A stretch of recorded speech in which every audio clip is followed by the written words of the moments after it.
Hi friends, welcome to Fatima சமையல். ஃபாத்திமா சமையலில் இன்றைக்கி நம்ம புளிச்சக்கீரை அப்படின்னு சொல்லுவோம். இது கோங்குரா சட்னி அப்படின்னு சொல்லலாம், பச்சடின்னு சொல்லலாம். இது ஆந்திரா ஸ்டைலில் எப்படி செய்கிறது அப்படிங்கிறத இப்போ நான் உங்களுக்கு சொல்ல போகிறேன். இப்போ அதுக்கு 2 ஸ்பூனு தனியா, 2 ஸ்பூனு ஜீரகம், ஒரு 1/4 ஸ்பூனு வெந்தயம்,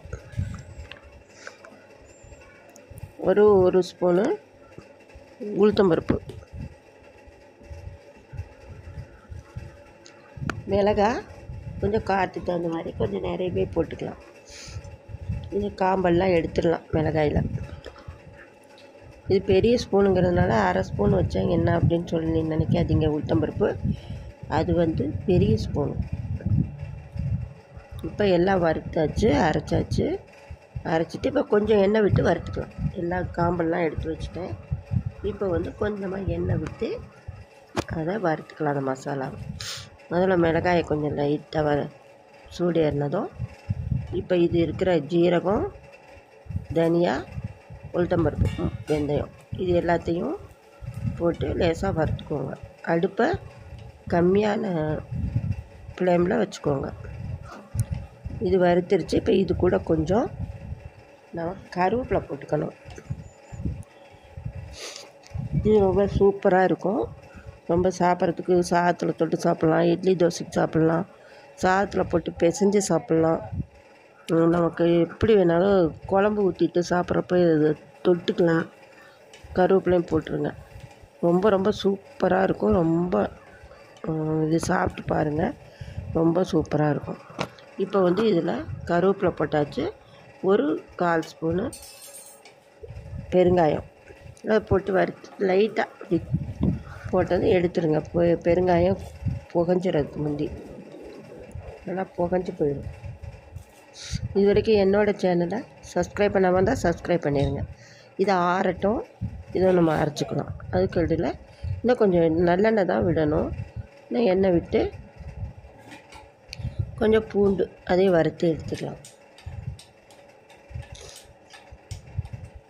லைட்டாக வறுத்துட்டு இப்போ நம்ம கழுவி அந்த புளிச்சக்கீரையை நல்லா ஆஞ்சிட்டு கழுவிட்டு நான் ஃபேனில் காய வச்சிட்டேன். ரொம்ப தண்ணி இருக்கக்கூடாது. வெயிலில் கூட காய வச்சு ஆந்திராவில் செய்வோன்னு சொல்கிறாங்க. நம்ம அந்தளவுக்கு வேண்டாம். நான் நல்லா கழுவிட்டு துணியில், காட்டன் துணியில் ஃபேனுக்கு அடியில் போட்டேன். சுத்தமாக தண்ணி இல்லாமல் காஞ்சதுக்கப்புறம் தான் நான் எடுத்து இதை செய்கிறேன். இப்போ இதில் அந்த எண்ணெயிலேயே இந்த கீரையும் சேர்த்து வதக்கிக்கலாம். பூண்டையும் கீரையும் இது ரொம்ப ரொம்ப டேஸ்டியாக இருக்கும். இது ஆந்திராவில் ரொம்ப எல்லோரும் ரொம்ப அந்த கோங்குரான்னாலே ஆந்திரா தான். ஆந்திராவில் அவ்வளோ ஃபேமஸ்ஸு. மட்டன்லாம் கூட இந்த கீரையை போடுவாங்க. இது ரொம்ப இரும்பு சத்து அதிகமாக உள்ள கீரைன்னு சொல்லுவாங்க. குளிர்ச்சி கொடுக்கும் குடலுக்கு அப்படின்னு சொல்லுவாங்க. எல்லா கீரையை விட இந்த கீரையில் அந்த இரும்பு சத்து அதிகம்.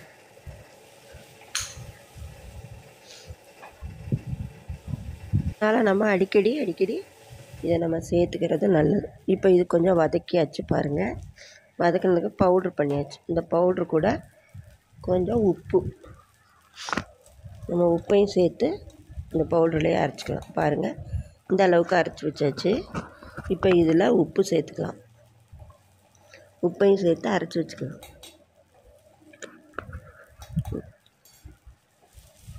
அரைச்சி வச்சு இது பாருங்கள், நல்லா எண்ணெயிலேயே தண்ணி இல்லாமல் எண்ணெயிலே நல்லா வதங்குது.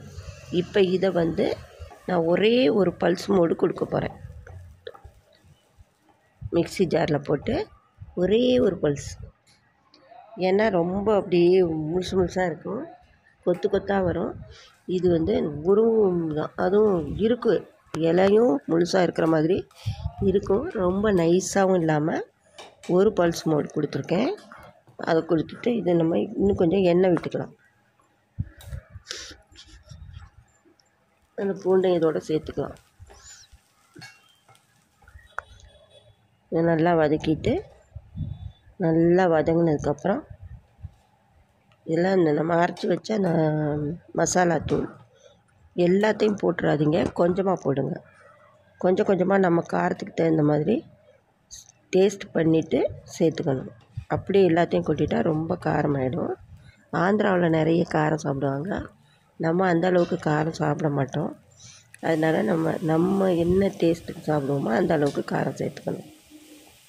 இதில் கொஞ்சம் தண்ணி நான் தெளிக்கிறேன். தண்ணி தெளித்து ஒரு 2 நிமிஷம் வேக விடலாம். அப்போ தான் எனக்கு கொஞ்சம் எண்ணெயிலே வெந்ததை விட கொஞ்சம் தண்ணி தெளித்து வந்ததுக்கப்புறம் கொஞ்சம் நல்லாயிருக்கும். இப்போ இதில் இன்னும் கொஞ்சம் பவுட்ரு போடணும். நான் டேஸ்ட் பார்த்தேன், இன்னும் கொஞ்சம் காரம் போடலாம். அதனால் இன்னும் கொஞ்சம் காரம் சேர்த்துக்கிறேன்.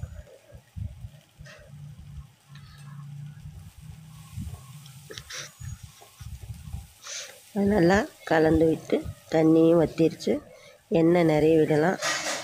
கொஞ்சம் தண்ணி விட்டு நல்லா வேகட்டும்.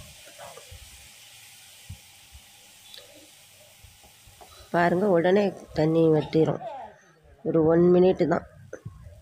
இப்போ ஆயில் கொஞ்சம் விட்டுக்கலாம். ஆயில் நிறைய நல்லெண்ணெய் தான் விடணும். எவ்வளோக்கு எவ்வளோ நல்லெண்ணெய் விடுறோமோ அவ்வளோக்குள்ள நல்லாயிருக்கும். உங்களுக்கு இந்த எண்ணெய் போதும்னு நினைக்கிறேன். நம்ம சாதத்துக்குலாம் தொட்டுக்கிறதா இருந்தாக்கா போதும். போட்டு பிசைஞ்சு சாப்பிட்றதா இருந்தால் அப்போதைக்கு நம்ம இதில் ஒரு ஸ்பூன் போட்டு ஒரு ஸ்பூனு நல்லெண்ணெய் சாதத்தில் விட்டு பிசைஞ்சு சாப்பிட்லாம். இதை எடுத்து வச்சுட்டா 3 நாள் ஆனாலும் அப்படியே இருக்கும்.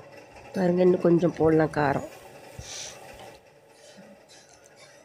ஏன்னா பார்த்து தான் நான் காரம் போடுவேன். எங்கள் வீட்டில் காரம் அதிகமாக சாப்பிட மாட்டாங்க, கரெக்டான காரம் சாப்பிடுவாங்க. நம்ம ஆந்திரா காரம்லாம் நம்ம சாப்பிட முடியாது. அதனால் நான் பார்த்து டேஸ்ட் பண்ணிவிட்டு கொஞ்சம் கொஞ்சமாக காரம் சேர்த்துக்கிறேன். இப்போ இதை எடுத்தாச்சு. பாருங்கள், இது வரைக்கும் என்னோடய சேனலை சப்ஸ்கிரைப் பண்ணாமல் இருந்தால் சப்ஸ்கிரைப் பண்ணிடுங்க. அப்படியே பெல் ஐக்கானையும் கிளிக் பண்ணிக்கோங்க. ஷேர் பண்ணுங்கள், பிடிச்சிருந்தால் லைக் பண்ணுங்கள், கமெண்ட் பண்ணுங்கள். தேங்க்யூ. அடுத்து நான் நல்ல ரெசிபியோடு வரேன். இது வரைக்கும் என்னோடய வீடியோ வாட்ச் பண்ண எல்லாேருக்கும் தேங்க்யூ சொல்லிக்கிறேன். செஞ்சு சாப்பிடுங்க. தேங்க்யூ. பாய்.